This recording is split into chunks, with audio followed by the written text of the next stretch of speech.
중복 청약이 가능한 마지막 IPO죠. 오늘은 4월 28, 29일간 청약이 예정된 SKIE 테크놀로지 청약 전략을 알아보도록 하겠습니다.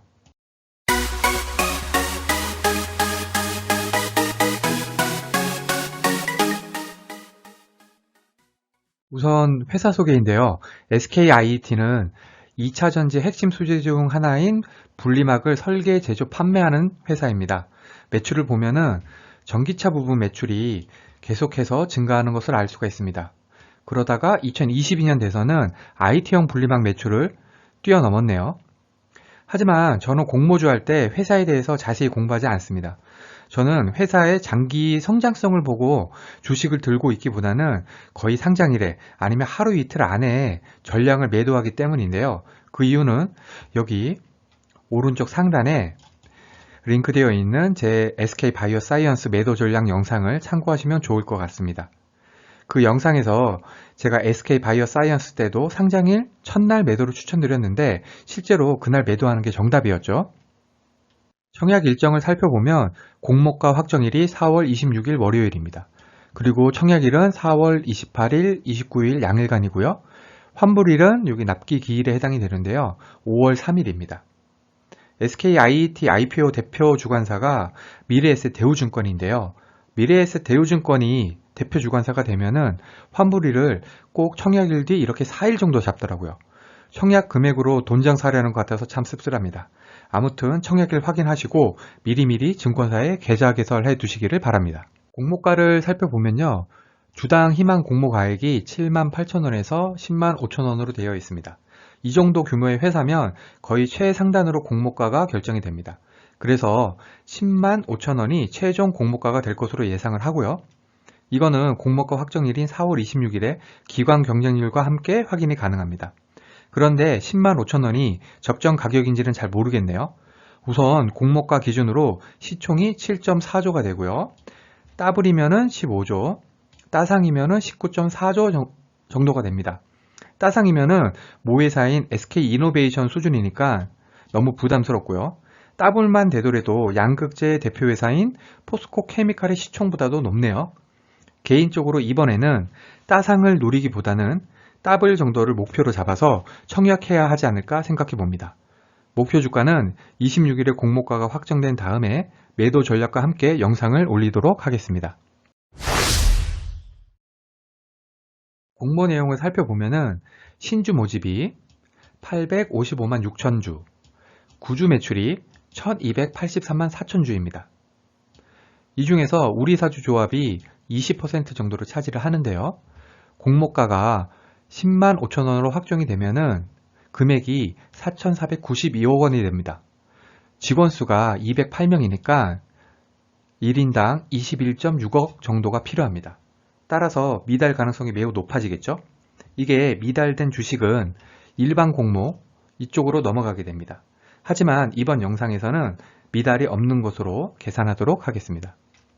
신주 모집하고 구주 매출을 보면은 각각 우리사주 조합, 일반 청약자, 기관 투자자 이렇게 구성이 되어 있죠. 이 중에서 우리는 일반 청약자에 해당이 되게 됩니다. 여기 신주 모집하고 구주 매출 각각의 증권사별 모집 주식수를 합한 것만 보시면 되는데요. 제가 계산한 표만 보시면 됩니다. 증권사별로 미래에셋 대우가 248만 주 정도, 한국투자증권이 171만 주, SK증권이 76만, 삼성증권이 19만, NH투자도 19만 정도를 모집을 합니다. 그러면 청약 전략을 알아보도록 하겠습니다. 우선 균등배분 전략입니다.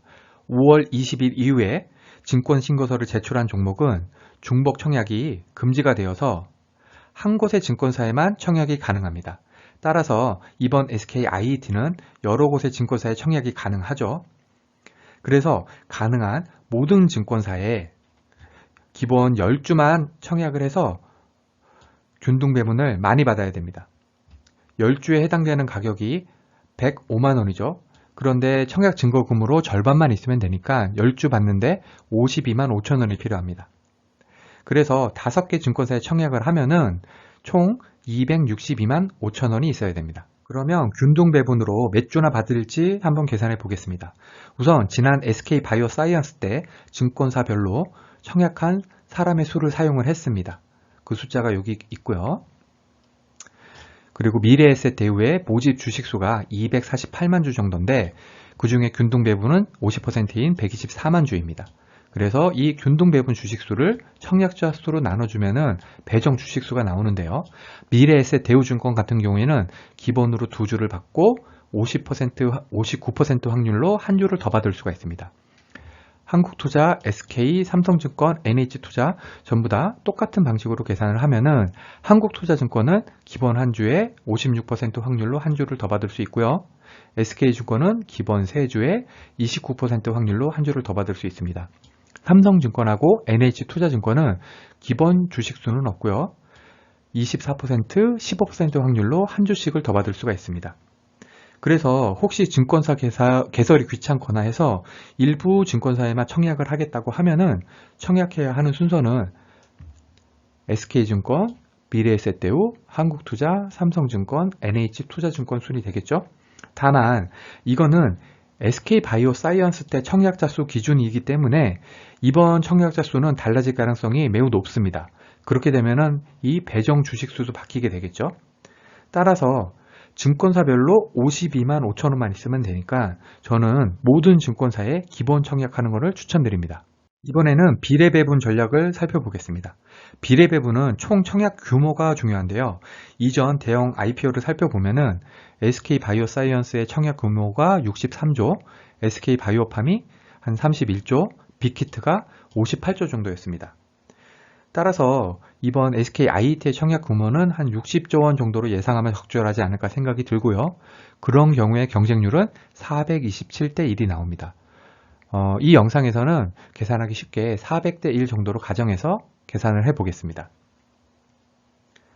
100주 청약을 하는 경우에는 총 10만 5천 원 공모주에 100주 곱하기 청약 증거금이 이제 절반만 필요하니까 525만 원이 필요하게 되고요. 만일에 경쟁률이 400대 1이라면은 400주 청약을 하면은 한 주 비례배분이 가능하겠죠? 그러니까 400주면은 2,100만 원이 되고 따라서 경쟁률이 400대 1이면은 2,100만 원당 한 주를 받게 됩니다. 만일에 1억을 청약을 하면은 5주 정도를 비례배분 받을 수가 있습니다. 만일에 마이너스 통장 같은 대출을 이용을 한다면 어떻게 될까요? 대출 이자율을 3%로 가정을 하면은 1억에 대한 4일 대출 이자가 약 한 3만 3천 원 정도가 나옵니다. 그런데 만일에 더블에 매도를 한다 그러면은 한 주당 10만 5천 원 수익이죠. 5주면은 52만 5천 원 수익이 되고요. 12만 원에 매도한다고 하더라도 한 주당 15,000원 수익입니다. 그래서 1억 대출 받았을 때 받을 수 있는 5주에 대한 수익은 7만 5천 원이 됩니다. 따라서 이렇게 대출 이자보다 수익이 더 높을 것으로 기대가 되는 경우에는 마이너스 통장 등 대출 이용이 가능하다고 할 수 있습니다. 핵심 요약입니다. 첫 번째는 예상 공모가는 10만 5천 원 정도로 예상이 됩니다. 두 번째는 환불일이 4일입니다. 대출 이자를 계산할 때 사용을 하시면 되고요. 가능하면은 모든 증권사에 청약을 해서 균등 배분 받는 것을 추천드립니다. 증권사별로 52만 5천 원 정도가 필요합니다. 그리고 가능하면은 대출을 받아서 비례 배분을 노려보는 것도 좋을 것 같습니다. 마지막으로 진짜 중요한 사항을 말씀드리겠습니다. 우선 4월 26일에 확정 공모가가 나오고 기관 경쟁률이 나오는데 이거를 꼭 확인하셔야 됩니다. 만일에 확정 공모가가 밴드 상단 10만 5천 원이 아니거나 그보다 낮거나 또는 기관 경쟁률이 예상보다 낮으면은 청약 여부를 다시 한번 고민해 봐야 됩니다. 두 번째는 제가 말씀드리는 것이 정답이 아닙니다. 제 나름대로의 투자 기준을 설명드렸을 뿐이고요. 여러분도 반드시 공부를 한 다음에 투자를 해야 됩니다. 이상으로 SKIE 테크놀로지의 공모 청약 전략을 마치겠습니다. 오늘 영상이 도움이 되셨다면 구독, 좋아요 부탁드립니다. 감사합니다. 당신과 함께 성장하는 당장TV에서는 종목 추천을 하지 않습니다. 증권사 리포트와 뉴스를 통해 종목에 대해 같이 고민해보는 채널입니다.